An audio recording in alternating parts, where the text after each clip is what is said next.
Yesus bapa pendong tiap sasabay cete. Bapa dong akhirnya yang percaya nak bapa dong akhirnya. Ayah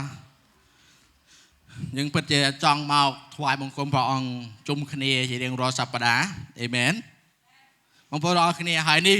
គឺជាសប្តាហ៍ចុងក្រោយដែលយើងបិទបញ្ចប់ខ្លឹមសាររបស់យើងដែលនិយាយអំពីទោះបីពិបាកក៏ស្ដាប់បង្គាប់អេមែនហើយក៏ស្វាគមន៍បងប្អូនទាំងអស់គ្នាមកកាន់ការបិទបញ្ចប់នៃខ្លឹមសាររបស់យើងនៅល្ងាចនេះសរសើរដល់ការព្រះអង្គបងប្អូនទាំងអស់គ្នាពេញមួយខែដែលយើងបានរៀនអំពីទោះបីជាពិបាកយើងនឹងថានៅក្នុងការសម្រេចចិត្តមនុស្សជាច្រើនប្រឈមមុខជាមួយនឹងភាពភ័យខ្លាចនៅក្នុងការសម្រេចចិត្តមកព្រោះរឿងផ្សេងអត់បញ្ហាទេប៉ុន្តែបើសិនជាតាក់ទងជាមួយនឹងការសម្រេចចិត្តគឺជាបញ្ហាមួយដែលពិបាកបំផុតនៅក្នុងជីវិតរបស់យើងពីព្រោះបើសិនជាយើងមិនសម្រេចចិត្តឲ្យបានត្រឹមត្រូវទេយើងនឹងធ្លាក់ជាប់ជាមួយនឹងចំណងរបស់អរិយបើយើងសម្រេចចិត្តមិនបានត្រឹមត្រូវទេវាងាយជាមួយនឹងអរិយបានចងនៅក្នុងជីវិតរបស់យើងបើយើងសម្រេចចិត្តមិនបានត្រឹមត្រូវទេវាធ្វើឲ្យយើងនឹងជាប់ជំពាក់ម្ដងហើយម្ដងទៀតម្ដងហើយម្ដងទៀតដូច្នេះជីវិតរបស់មនុស្សគឺស្ថិតនៅក្នុងការសម្រេចចិត្តយើងដឹងថានៅក្នុងពេលដែលយើងបានរៀននៅក្នុងព្រះគម្ពីរយេរេមៀដែលនិយាយអំពីទោះបីជាលំបាកក៏ស្ដាប់បង្គាប់ពេលខ្លះយើងពិបាកក្នុងការដែលសម្រេចចិត្តពេលខ្លះយើងពិបាកក្នុងការដែលយើងពិបាកក្នុងការដែលយើងសម្រេចចិត្តថាតើការសម្រេចចិត្តរបស់យើងត្រូវតាមបំណងបហាតីរបស់ព្រះអង្គឬក៏តាមចិត្តខ្លួនឯងពេលខ្លះយើងសម្រេចចិត្តមិនបានសួរព្រះអង្គពេលខ្លះយើងសម្រេចចិត្តមិនបានអធិដ្ឋានពេលខ្លះយើងសម្រេចចិត្តមិនបានស្វែងរកព្រះបន្ទូលណាមួយដើម្បីជួយជីវិតរបស់យើងធ្វើឲ្យជីវិតរបស់យើងបានធ្លាក់ចូលនៅក្នុងការដែលយើងសម្រេចចិត្តមិនបានត្រឹមត្រូវហើយធ្វើឲ្យយើងឆ្ងាយនៅចំពោះព្រះវត្តមានរបស់ព្រះអង្គតែនៅក្នុងសប្តាហ៍នេះដែលយើងនឹងរៀនអំពីព្រះជាម្ចាស់មានគម្រោងផែនការដ៏អស្ចារ្យសម្រាប់ជីវិតរបស់យើងក្តីសង្ឃឹមសម្រាប់ប្រជាជនរបស់ព្រះចឹងបងប្អូនទាំងអស់គ្នាបងប្អូនដឹងថានៅក្នុងជីវិតរបស់ជនជាតិអ៊ីស្រាអែលនៅក្នុងសម័យព្រះគម្ពីរយេរេមៀព្យាការីយ៉ាងមកថាមានរឿងរ៉ាវជាច្រើនពួកគេបានឮព្រះបន្ទូលរបស់ព្រះពួកគេបានឮព្យាការីយេរេមៀបានប្រកាសឲ្យផ្លាស់ប្ដូរចិត្តគំនិតបើមិនអញ្ចឹងទេជីវិតនឹងជាប់ទៅជាទេសកលរបស់បាប៊ីឡូនពួកគេបានឮប៉ុន្តែគេសម្រេចចិត្តមិនត្រឹមត្រូវគេនៅតែសម្រេចចិត្តថាអ្វីដែលគេធ្វើគឺត្រឹមត្រូវជាជាងដែលសម្រេចចិត្តទៅតាមព្រះបន្ទូលដែលព្រះបានចាត់ព្យាការីយេរេមៀឲ្យទៅប្រាប់ពួកគេ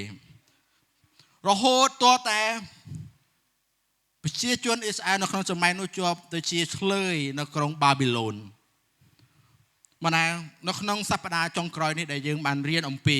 ក្តីសង្ឃឹមសម្រាប់ប្រជាជនរបស់ព្រះនៅក្នុងចំណុចទី1ព្រះមានផែនការនៅអនាគតសម្រាប់ប្រជាជនរបស់ទ្រង់បងប្អូនយើងឃើញថានៅក្នុងការសម្រេចចិត្តរបស់ជនជាតិអ៊ីស្រាអែលត្រូវបានគេចាប់យកទៅជាឆ្លើយ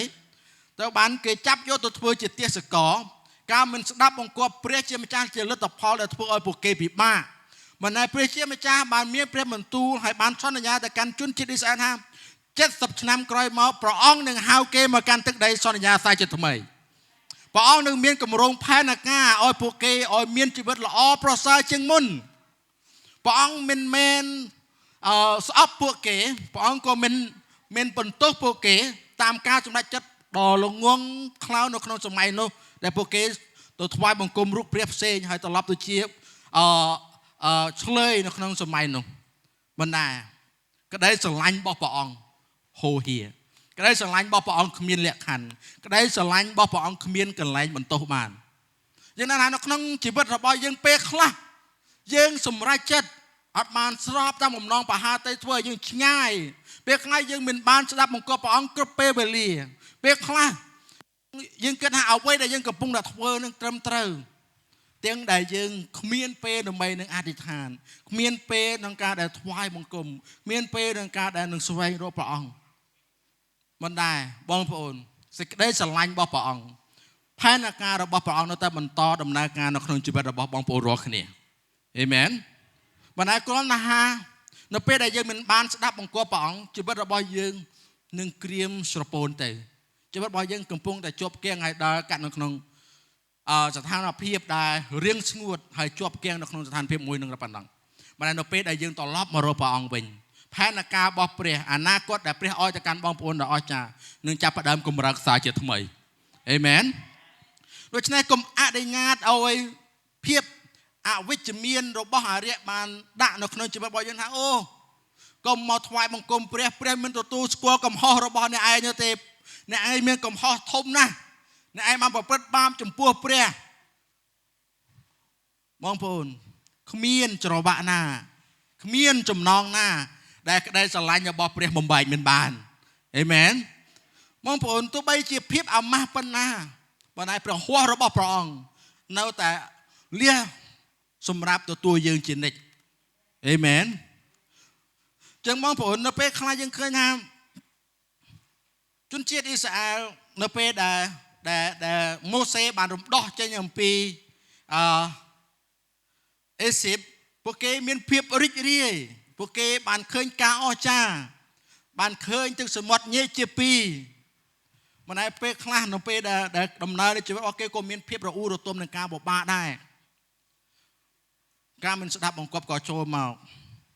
ហើយភាពភ័យខ្លាចក៏ចូលមកដែរប៉ុន្តែព្រះអង្គនៅតែមានគម្រោងផែនការសម្រាប់ជនជាតិអ៊ីស្រាអែលដដែលរហូតទៅដល់ទឹកដីសន្យាប៉ុន្តែពេលខ្លះក៏ជាប់គាំងនៅក្នុងវាលហោឋានដូច្នេះនៅក្នុងជីវិតរបស់យើងព្រះបានត្រាស់ហៅយើងព្រះបានហៅយើងប៉ុន្តែពេលខ្លះយើងឆ្ងាយពីព្រះអង្គប៉ុន្តែដំណើរការរបស់យើងជាប់គាំងដំណើរការរបស់យើងកំពុងតែក្រៀមស្វិតតែនៅពេលដែលយើងវិលមករកព្រះអង្គដំណើរការឬក៏ផែនការរបស់ព្រះចាប់ផ្ដើមកម្រើកនៅក្នុងជីវិតរបស់យើងសារជាថ្មីដូចជាជនជាតិអ៊ីស្រាអែលដែរនៅក្នុងព្រះគម្ពីរយេរេមៀចំពុក29ខ11ដល់ខ14ត្បិតព្រះយេហូវ៉ាទ្រង់មានបន្ទូលថាអញស្គាល់សេចក្តីដែលអញគិតអំពីដំណើរឯងរាល់គ្នាមិនមែនគិតធ្វើសេចក្តីអាក្រក់ទេគឺគិតឲ្យបានសេចក្តីសុខវិញដើម្បីដល់ចុងបំផុតឲ្យឯងរាល់គ្នាបានសេចក្តីសង្ឃឹមនោះឯងរាល់គ្នានឹងអំពាវនាវដល់អញ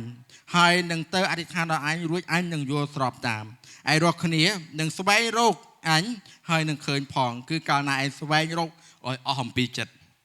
ហើយព្រះយេហូវ៉ាទ្រង់មានបន្ទូលថាអញនឹងឲ្យឯងរាល់គ្នារកអញឃើញនោះអញនឹងដោះឯងឲ្យរួចពីសន្តានជាឆ្លើយហើយនឹងប្រមូលឯងពីគ្រប់ទាំងសាសនិងពីគ្រប់កន្លែងណាដែលអញបានបណ្ដេញឯងនាំវិលត្រឡប់មកឯកន្លែងដែលអញបានចាប់ឯងទៅជាឆ្លើយនោះវិញនេះហើយជាព្រះបន្ទូលនៃព្រះយេហូវ៉ាអេមែនបងប្អូននៅក្នុងសម័យរបស់យើងអត់ជាទៅជាឆ្លើយរបស់បាប៊ីឡូនទេប៉ុន្តែយើងនឹងជប់ទៅជាឆ្លើយរបស់អរិយសាតាំងពីព្រោះអរិយវាអត់ចង់ឃើញបងប្អូនរីកចម្រើននៅទេអរិយអត់ចង់ឃើញបងប្អូនខិតចូលទៅចិត្តព្រះនៅទេអរិយអត់ចង់ឃើញបងប្អូនទទួលការអស្ចារ្យពីព្រះអង្គនៅទេអរិយ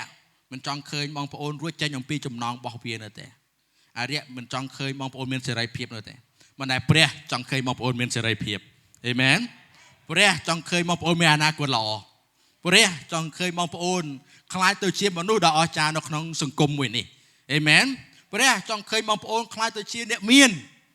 ព្រះចង់ឃើញបងប្អូនខ្លាចទៅជាអ្នកដែលរកស៊ីដ៏អស្ចារ្យព្រះចង់ឃើញបងប្អូនខ្លាចទៅជាអ្នកសិក្សាដ៏ពូកែព្រះចង់ឃើញបងប្អូនខ្លាចទៅជាអ្នកជំនួញដ៏ល្បីព្រះចង់ឲ្យបងប្អូនខ្លាចទៅជាមនុស្សដែលមនុស្សជុំវិញខ្លួនគោរពរាប់អានប៉ុន្តែអរិយអត់ចង់ឃើញបងប្អូនយ៉ាងនោះទេពេលខ្លះវានឹងឲ្យអ្វីដែលជាការល្អចូលទៅកាន់ជីវិតរបស់បងប្អូនដោយវាបានសន្យាជាមួយនឹងព្រះយេស៊ូវ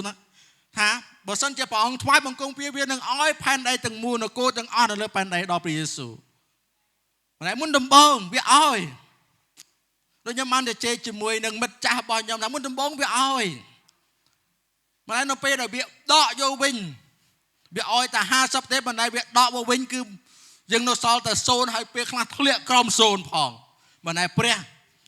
ចង់ឲ្យជីវិតរបស់បងប្អូនរីកចម្រើនហើយទទួលការអស្ចារ្យព្រះអត់ចង់បានដកមកវិញនោះទេទោះបីជាបងប្អូនមិនស្ដាប់បង្គាប់ព្រះអង្គទោះបីជាបងប្អូនសម្រេចចិត្ត សត្វនៅក្នុងការពិបាកការមិនស្ដាប់បង្គាប់ណាមួយមិនដែលព្រះអង្គមិនដែលមានបំណងប្រហាទេចង់ដកអ្វីដែលព្រះឲ្យទៅកាន់បងប្អូនត្រឡប់មកវិញទេព្រះចង់ឲ្យបងប្អូនរក្សាប៉ុន្តែការមិនស្ដាប់បង្គាប់នៅពេលដែលយើងមិនស្ដាប់បង្គាប់ព្រះធ្វើឲ្យអ្វីទាំងអស់ដែលយើងកំពុងតែធ្វើនោះទៅជាការគ្រប់គ្រងរបស់អរិយវិញតែបើសិនជាបងប្អូនគិតថាបងប្អូនកំពុងតែបាត់បង់ព្រះនឹងឲ្យទ្វេគុណអេមែនលោកយោបជាមនុស្សម្នាក់ដែលបាត់បង់អ្វីទាំងអស់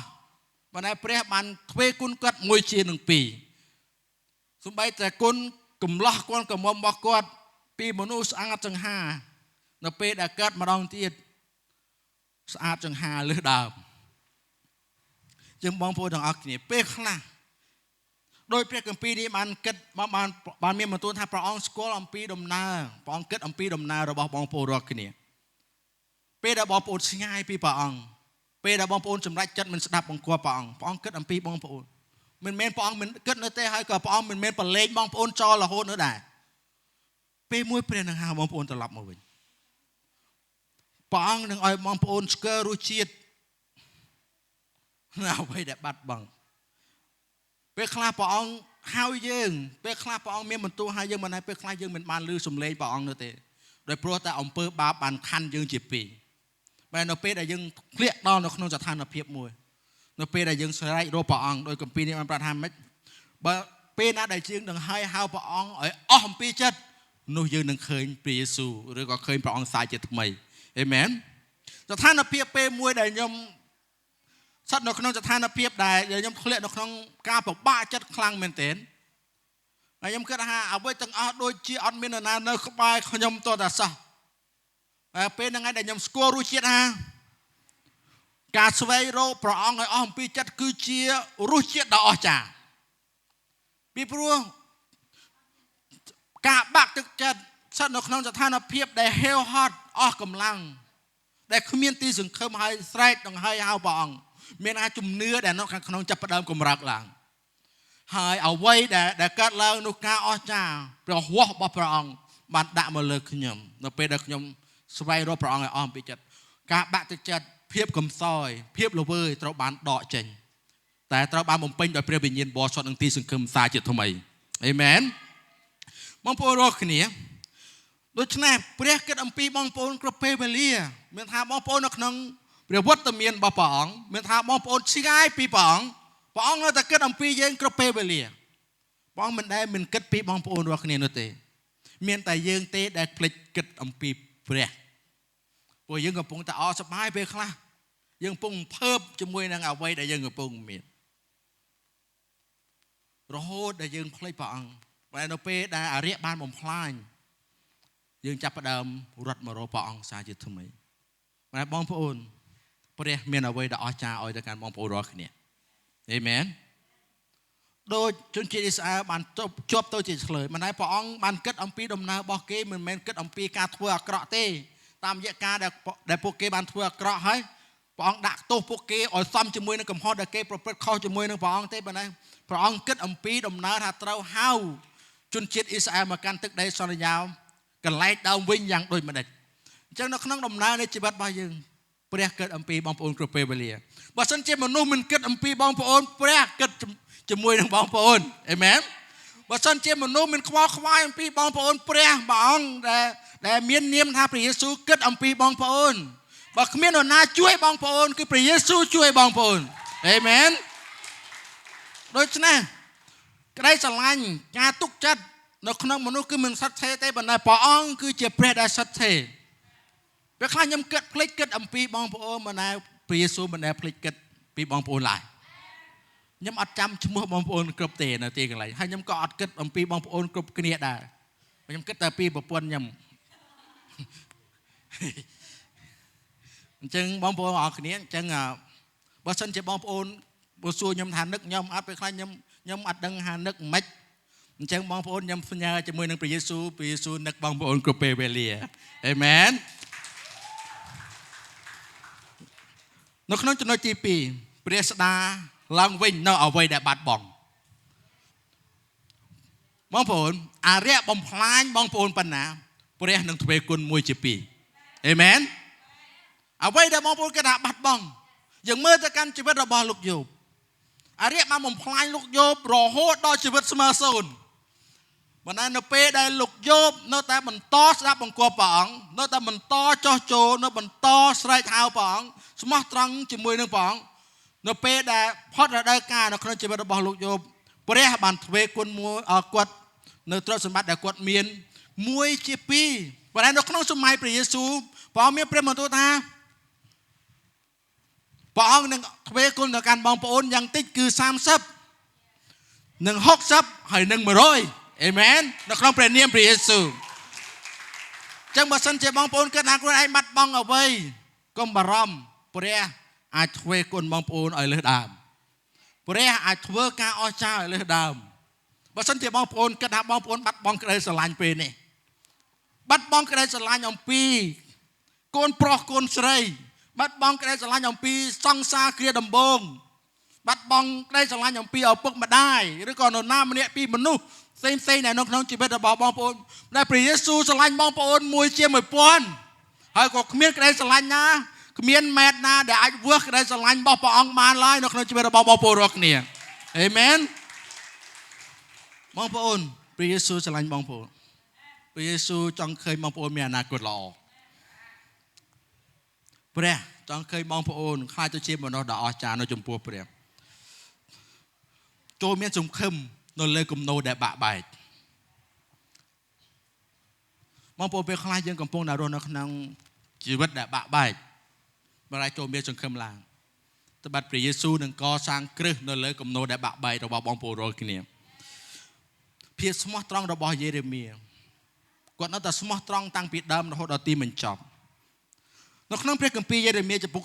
33ខ3ចូលអំពាវនាវដល់អញនោះឯងនឹងឆ្លើយតបហើយនឹងបង្ហាញឲ្យឯងឃើញការយ៉ាងធំហើយមុតមមដែលឯងមិនដឹងអាមែនបើសិនជាបងប្អូនស្ថិតនៅក្នុងភាពឯកាឬក៏ស្ថិតនៅក្នុងស្ថានភាពមួយ